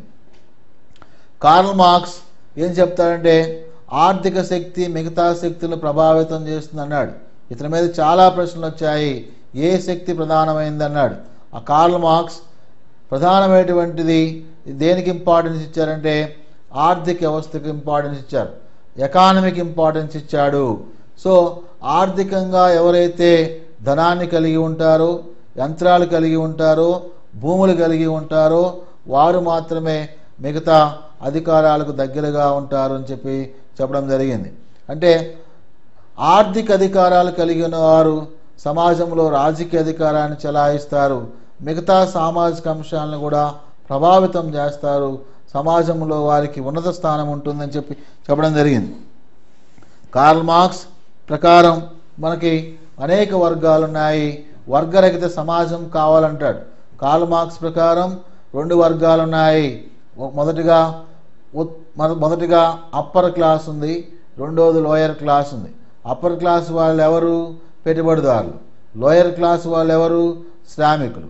పెట్టుబడిదారులు ఈ శ్రామిక వర్గాన్ని బాగా దోపిడీ చేస్తున్నారని చెప్పి పెట్టుబడిదారు సమాజం అంతమొందించాలని చెప్పి దీని స్థానంలో మనకు కమ్యూనిజం రావాలి అని చెప్పడం జరిగింది. సో పెట్టుబడిదారు యొక్క దోపిడీని అంతమొందించడానికి ప్రపంచ కార్మికులంతా కూడా ఏకమవ్వాలి. ప్రపంచ కార్మికులారా ఏకమవ్వండి, పోరాడితే పోయేది లేదు, బానిస సంఖ్యలు తప్ప, మీ బాధలు వెదలు తప్ప. సో కార్ల్ మార్క్స్ ప్రకారం మనం పరిశీలించినట్లయితే ఉత్పత్తి ప్రక్రియలో పాలు పంచుకునేవాడు శ్రామికుడు. శ్రామికుడు నుంచి ఉత్పత్తిని వేరు చేయలేము. శ్రామికుడు 100 రూపాయల వస్తువును తయారు చేస్తే కేవలం అతనికి 2 రూపాయలే వస్తున్నాయి, మిగతా 98 రూపాయలు పెట్టుబడిదారుడు పొందుతున్నాడు. ఈ విధంగా 98 రూపాయలు వాడికి లాభంగా ఉంటుంది. లాభాలు పెరిగిపోయే కొంది మనకి దోపిడీ పెరుగుతుందని చెప్పి కార్ల్ మార్క్స్ చెప్పడం జరిగింది. అయితే తల్లి బిడ్డకు జన్మనించేటప్పుడు ప్రసవ వేదన ఏ విధంగా పడుతుందో అలాగే మనకి విప్లవం వచ్చేటప్పుడు రక్తపాతం తప్పనిసరి. బిడ్డ ప్రసవించిన తర్వాత ఆ తల్లి బాధలన్నీ పోయి సంతోషం ఏ విధంగా పడుతుందో, రక్తపాతం పోయిన తర్వాత, హింసావాదం పోయిన తర్వాత, వర్గాలు అంతమొందిన తర్వాత శ్రామిక వర్గం ఎక్కువగా లాభపడుతుంది. ఎందుకంటే దోపిడీని నిర్మూలించగలుగుతామో, వనరులు సమానంగా పంచుకోగలుగుతామని చెప్పి కార్ల్ మార్క్స్ చెప్పడం జరిగింది. ఇతను చెప్పినటువంటి ఆలోచన ప్రకారమే మనకి రష్యాలో విప్లవం వచ్చింది, చైనాలో వచ్చింది, క్యూబా, నార్త్ కొరియా. అదేవిధంగా కార్ల్ మార్క్స్ చెప్పినటువంటి సామ్యవాద విధానాలను బట్టే మిగతా దేశాలన్నీ కూడా ముందుకు కొనసాగుతున్నాయట్లుగా మనం చెప్పవచ్చు. ఈరోజు మెజారిటీ అభివృద్ధి చెందుతున్న దేశాల యొక్క అంతిమ లక్ష్యం సామ్యవాద వ్యవస్థను సాధించడము. ఉదాహరణకు భారతదేశం, భారత ప్రణాళికా సంఘం కూడా 1956లో సామ్యవాద వ్యవస్థను ఏర్పాటు చేయటమే ప్రణాళికల యొక్క అంతిమ లక్ష్యంగా ఏర్పాటు చేసుకుంది. కనుక సామ్యవాదం అనగా సమసమాజము, అమరికలు లేనటువంటి సమాజము, తారతమ్యాలు లేనటువంటి సమాజము, ఆస్తుపాస్తుల్లో తేడా లేనటువంటి సమాజము కోసం కార్ల్ మార్క్స్ ప్రయత్నించినట్లుగా మనం చెప్పవచ్చు. సో కార్ల్ మార్క్స్ మీద ఇంతకుముందు వచ్చినటువంటి మనకి ప్రశ్నలు ఏంటంటే, ప్రపంచంలో ప్రణాళికల గురించి మొట్టమొదటిసారిగా మాట్లాడిన వ్యక్తి ఎవరు? కార్ల్ మార్క్సే. ఏ గ్రంథంలో మాట్లాడాడు? Communist manifesto. ఇప్పుడు మనకి మేనిఫెస్టోలు ఉంటాయి, రాజకీయ పార్టీలు అది ఎలక్షన్ టైంలో కొన్ని మేనిఫెస్టోలు పెడతాయి. ఆ మేనిఫెస్టోలో ఏమని పెడతారు, ఏమని చెప్తారు? మేము అధికారంలోకి వస్తే ఉచితంగా టీవీలు ఇస్తాము, ల్యాప్టాప్లు ఇస్తాము, ఇంటర్నెట్ వైఫై కనెక్షన్ ఇస్తాము, లేకపోతే మేము వస్తే సైకిల్ పంచుతాము, తాలిబొట్లు పంపిణీ చేస్తాము, ఇట్లాంటివన్నీ కూడా పెళ్ళిళ్ళు చేస్తాము, లేదా రుణమాఫీ చేస్తాము అనేటువంటి మేనిఫెస్టోలో కొన్ని లక్ష్యాలను పెడతారు. అట్లాగే కమ్యూనిస్టులు అధికారంలోకి వస్తే ఏమి చేయదలుచుకున్నారో కమ్యూనిస్ట్ మేనిఫెస్టోలో కార్ల్ మార్క్స్, అదేవిధంగా తన యొక్క అత్యంత ప్రీతిపాత్రమైనటువంటి స్నేహితుడు ఫ్రెడరిక్ ఎంగెల్స్ ఇద్దరు కలిసి కూడా ఆ గ్రంథంలో పేర్కొంటారు. So Karl Marx communist manifesto గ్రంథంలో ఏమని చెప్తారంటే, కమ్యూనిస్టుల అధికారంలోకి వచ్చిన తర్వాత వనరులు ప్రభుత్వ రంగంలో కొనసాగుతాయి, దీనికోసం ప్రణాళిక వ్యవస్థ ఏర్పాటవుతుందని చెప్పడం జరిగింది. ఈ విధంగా ప్రపంచంలో కార్ల్ మార్క్స్ ప్రణాళిక గురించి మొట్టమొదటి వ్యక్తిగా గుర్తించబడ్డాడు. అయితే ప్రణాళికలు ప్రాక్టికల్గా అమలైంది, ఎందుకంటే కార్ల్ మార్క్స్ అప్పటికే మరణిస్తాడు. 1928లో రష్యా దేశంలో జోసెఫ్ స్టాలిన్ మనకి ప్రాక్టికల్గా ప్రణాళికలు ఏర్పాటు చేస్తారు. ఈ విధంగా కార్ల్ మార్క్స్ ఆలోచన ప్రకారమే ప్రణాళికలు ఏర్పాటైనట్లుగా కూడా మనం గమనించాలి. సో ఇవంతా కూడా కార్ల్ మార్క్స్ సంబంధించినటువంటి ఈ వృద్ధి సిద్ధాంతాలుగా మనము నేర్చుకోవచ్చు. అలాగే ఇంకా వృద్ధి సిద్ధాంతాల్లో for example Gunnar Myrdal growth theory అంటారు. Gunnar మిర్దల్ rolling plan ప్రవేశపెట్టాడు. 1978లో మనం ఏర్పాటు చేసుకున్నాం.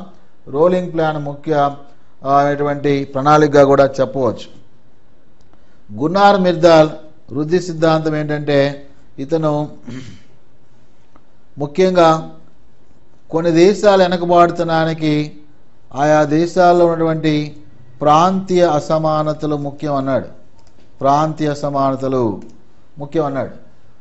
ప్రాంతీయ అసమానతలు ఎందుకు పెరుగుతాయో అతను కరాచీ నగరాన్ని ఉదాహరణగా తీసుకొని మాట్లాడతాడు. ఎట్లా అంటే, ప్రాంతీయ అసమానతలు ద్వారా దేశాల వెనకబాటుతనం ఉంటుంది. అభివృద్ధి చెందిన దేశాలు కానీ, అంటే ఫర్ ఎగ్జాంపుల్ అతను తీసుకుంది కరాచీ అనుకోండి, ఇండియాలో కొన్ని ప్రాంతాలు బాగా అభివృద్ధి చెందుతాయి, కొన్ని ప్రాంతాలు బాగా వెనకబడిపోతాయి. వెనకబడిన ప్రాంతాల కృషి వల్ల కొన్ని ప్రాంతాలు అభివృద్ధి చెందుతాయని చెప్పడం జరిగింది. కొన్ని ప్రాంతాలు అంటే భారతదేశంలో 91 సంస్కరణల తర్వాత గ్రామీణ పట్టణాల మధ్య పూర్తి స్థాయిలో వ్యత్యాసం వచ్చింది. గ్రామాలు సఫర్ అవుతున్నాయి, పట్టణాలు షైన్ అవుతున్నాయి. అంటే రిచ్ ఇండియా భారతదేశంలో పట్టణ ప్రాంతాల్లో ఉంది, పూర్ ఇండియా భారతదేశంలో గ్రామీణ ప్రాంతాల్లో ఉన్నట్లుగా మనం చెప్పవచ్చు. సో గున్నార్ మిర్దాల్ ప్రకారం ఇతను చెప్పినటువంటి అంశం ఏంటంటే, దీన్నే బ్యాక్ వాష్ ఎఫెక్ట్ అంటారు. బ్యాక్ వాష్ ఎఫెక్ట్ అంటే ఏంటంటే, అతను తీసుకుంది కరాచీ నగరాన్ని తీసుకున్నాడు. కరాచీ ఎలా అభివృద్ధి చెందిందంటే, చుట్టుపక్కల ఉన్నటువంటి సమీప గ్రామాలు ఇవన్నీ విలేజెస్, ఇది కరాచీ నగరము. చుట్టుపక్కల సమీప గ్రామాల్లో ఉన్నటువంటి నాణ్యమైనటువంటి యువత, కష్టించి పనిచేసేవారు, అంటే గ్రామాల్లో క్వాలిటీ పాపులేషన్ ఎవరైతే ఉన్నారో కరాచీకి వలస వచ్చి కరాచీ అభివృద్ధి కోసం తోడ్పాటునిచ్చాడు. కరాచీ అభివృద్ధి చెందడం వల్ల గ్రామాల్లో ఒట్టిపోయాయి, గ్రామాల్లో నిరాసక్తి ఏర్పడింది అని చెప్పవచ్చు. ఎందుకంటే నైపుణ్యం కలిగినటువంటి ప్రజలు పట్టణాలు రావడం వల్ల నైపుణ్యం లేని వాళ్ళు గ్రామాల్లో ఉండిపోయారు. అదేవిధంగా నాణ్యమైన జనాభా పెట్టుబడులన్నీ కూడా కరాచీ నగరానికి వచ్చాయి. కరాచీ నగరాన్ని గ్రామాలతో పోల్చినప్పుడు ఎంతో అభివృద్ధి చెందింది. ఈ రెండింటి మధ్య వ్యత్యాసం కూడా ఏర్పడినట్లుగా చెప్పవచ్చు. కరాచీ అభివృద్ధి చెందే కొంది అంతరాలు కూడా పెరగడం ప్రారంభించాయని చెప్పి మనకి గున్నార్ మిర్దాల్ ముఖ్యాంశంగా పేర్కొన్నాడు. సో అలాగే వృద్ధి సిద్ధాంతాల గురించి ఇంకా మనకి ఎట్లాంటి ప్రశ్నలు అడగడానికి అవకాశం ఉందంటే మనకి షూమేకర్ అనేటువంటి ఒక సిద్ధాంతకర్త మరొక సిద్ధాంతాన్ని డెవలప్ చేస్తారు. ఇతను ఏమన్నాడు, స్మాల్ ఈజ్ బ్యూటిఫుల్ అనేటువంటి గ్రంథాన్ని రాస్తాడు. ఎప్పుడు రాస్తారు? 1973లో.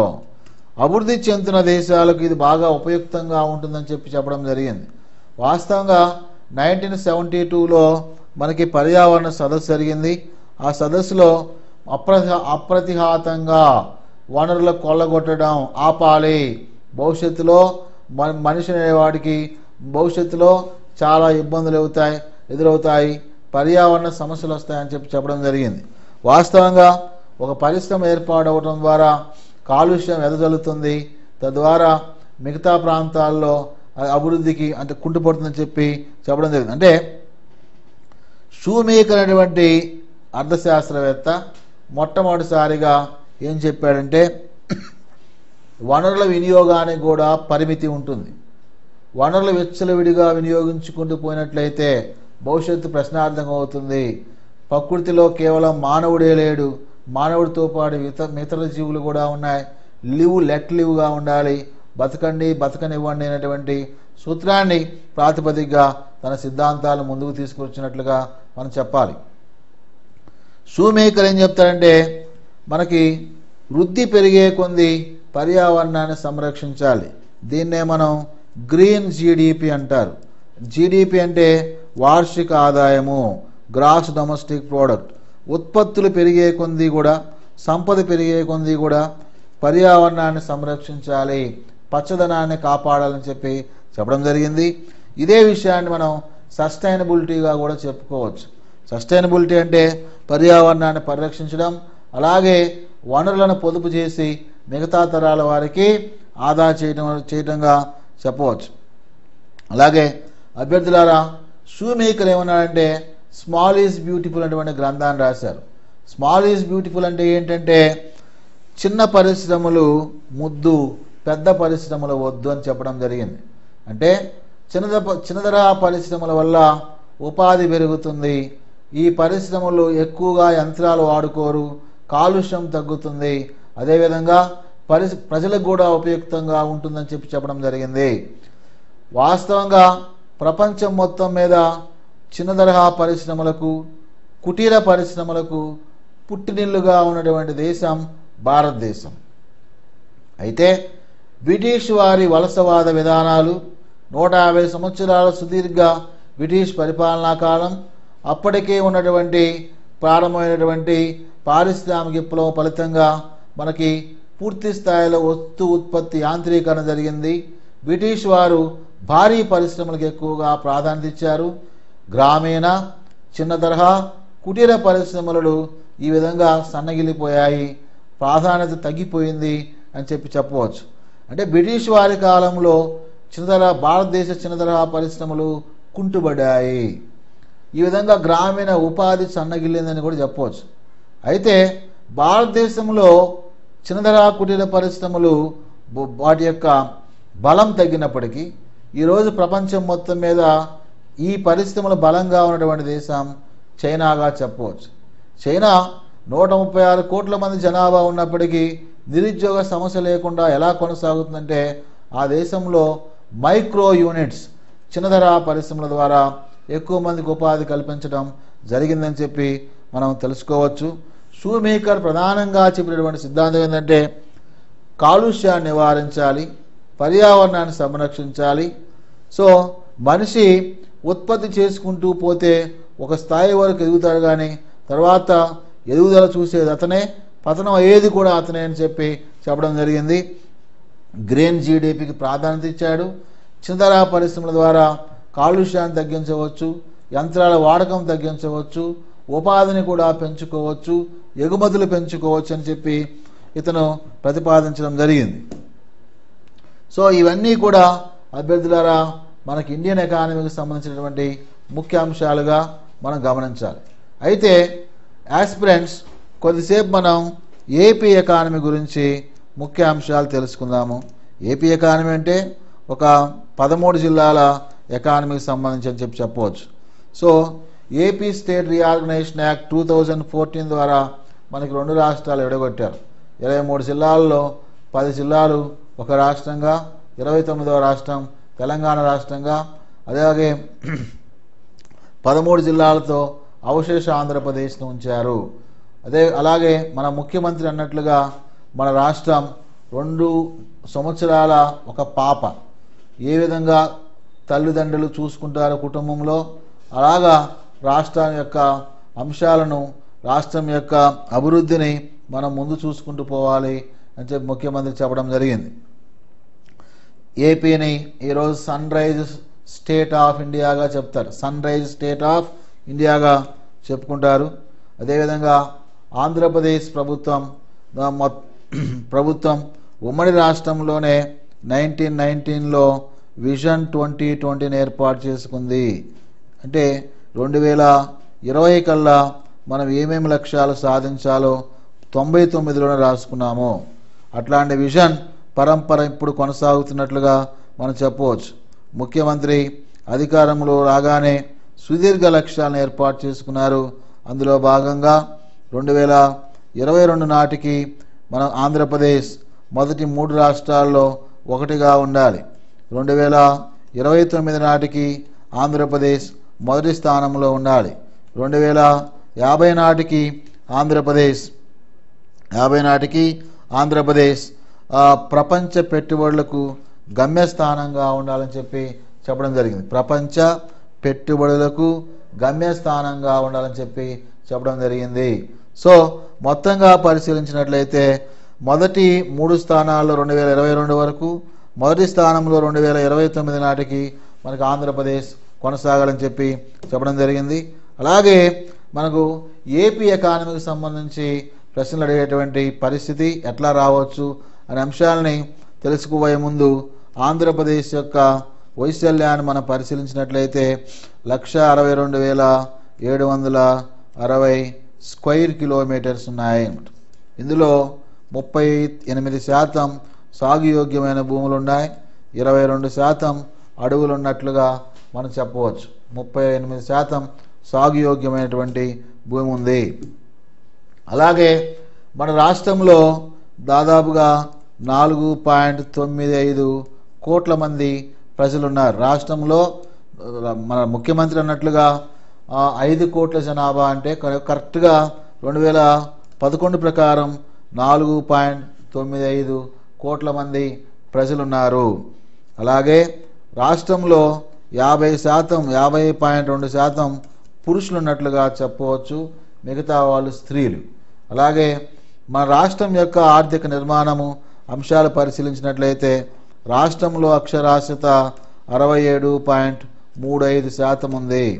అలాగే ఇందులో పురుష అక్షరాస్యత 74 ఉంది, స్త్రీల అక్షరాస్యత 59 ఉంది, వ్యత్యాసం 14% ఉంది.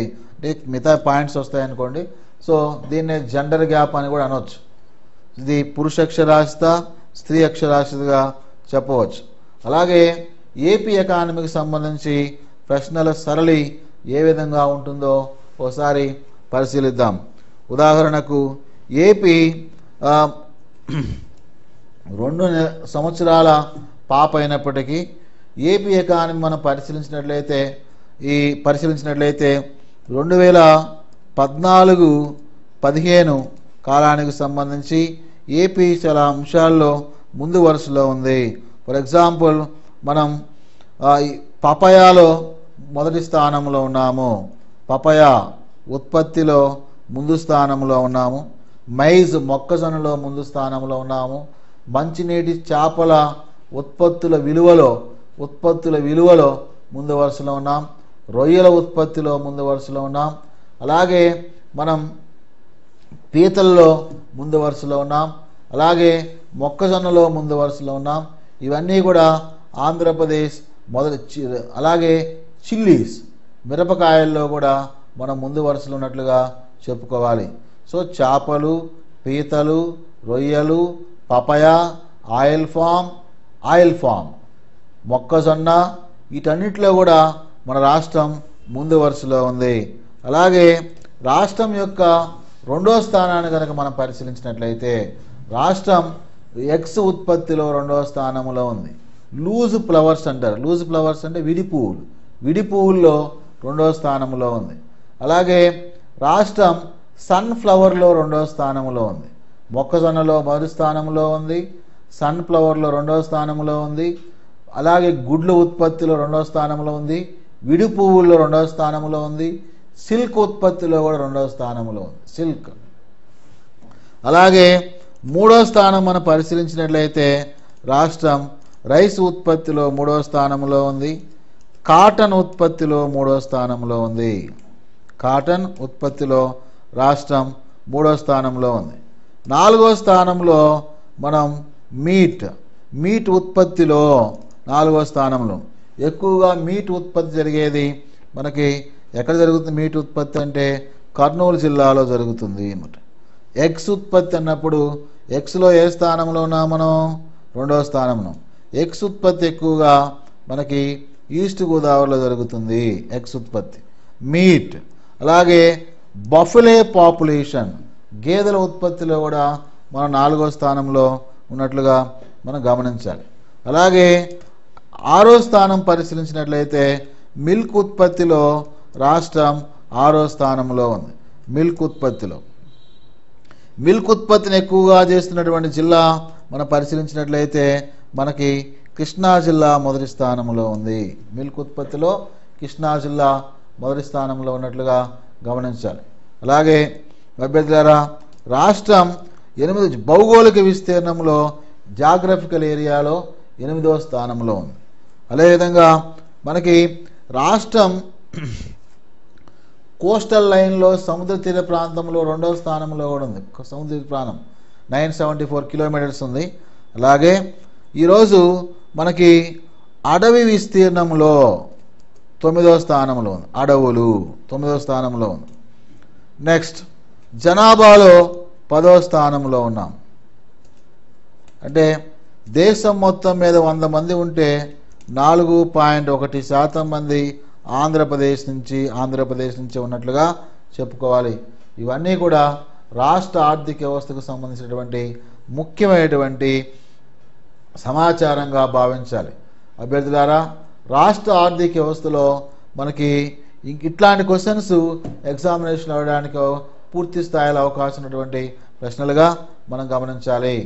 ఓకే, ఇవన్నీ గమనిస్తూ ఆంధ్రప్రదేశ్ ఆర్థిక వ్యవస్థ గురించి మిగతా అంశాలన్నీ కూడా నేర్చుకోవడానికి ప్రయత్నం చేయండి.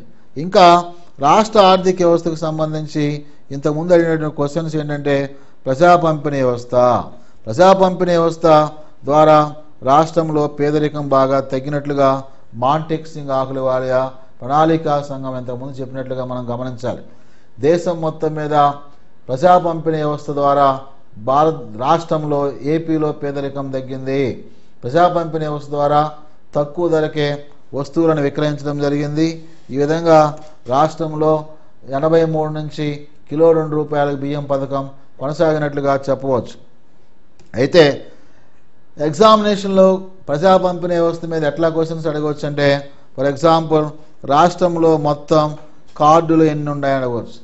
రాష్ట్రంలో మొత్తం కార్డుల సంఖ్య 1,44,00,000. ఇందులో వైట్ కార్డులు ఎన్ని అంటారు? 1,19,000 వైట్ కార్డులు ఉన్నాయి. చౌక డిపోలు మొత్తం ఎంత అంటాడు? 28,953 చౌక డిపోలు ఉన్నాయి, ఫెయిర్ ప్రైస్ షాప్స్. ఇందులో 80% చౌక డిపోలు గ్రామీణ ప్రాంతాల్లో ఉన్నాయి. చౌక డిపోల గురించి ప్రతి సంవత్సరం క్వశ్చన్ వచ్చింది. గ్రూప్ 2 2008, గ్రూప్ 2 2011, గ్రూప్ 2 2012లో కూడా 3 కూడా చౌక డిపోలు ఎంత అని అడిగాడు. ఇది మనకి సపరేట్ ఏపీ 13 జిల్లాల ఏపీకి సంబంధించినటువంటి సమాచారం ఇస్తున్నాను నేను. అలాగే మనకి చౌక డిపోలు ఎక్కువగా ఉన్నటువంటి జిల్లా అంటాడు. డిపోలు ఎక్కువగా ఉన్నటువంటి జిల్లాలు మనకి అనంతపూర్ ఉన్నట్లుగా చెప్పవచ్చు. అలాగే సో ఇంకా మనకి క్వశ్చన్స్ ఎట్లా అడగవచ్చు అంటే, ఈ ప్రజలకు ఆహార భద్రత కోసం ఒక చట్టం ఏర్పాటైంది. దీన్నే ఫుడ్ సెక్యూరిటీ యాక్ట్ అంటారు. ఫుడ్ సెక్యూరిటీ యాక్ట్ ఎప్పుడు వచ్చింది? 2013లో వచ్చింది. మరి రాష్ట్రంలో ఎప్పుడు అమలు జరిపారు? 2015లో అమలు జరిపినట్లుగా గమనించాలి. సో ఇవన్నీ కూడా మనకి ప్రజా పంపిణీ వ్యవస్థకు సంబంధించి కానీ ఏపీ ఎకానమీకి సంబంధించి కానీ ఎగ్జామినరు మనల్ని ప్రశ్నించడానికి అవకాశం ఉన్నటువంటి ప్రశ్నలుగా గమనించాలి. అభ్యర్థులారా, ఇది సిలబస్కు సంబంధించినటువంటి విశ్లేషణ, సిలబస్లో రాదగ్గటువంటి క్వశ్చన్స్ ఇవన్నీ కూడా మీరు గుర్తించి మీ ప్రిపరేషన్ ఈ స్థాయిలో ఉండటానికి ప్రయత్నం చేయండి. Okay, all the best. Thank you.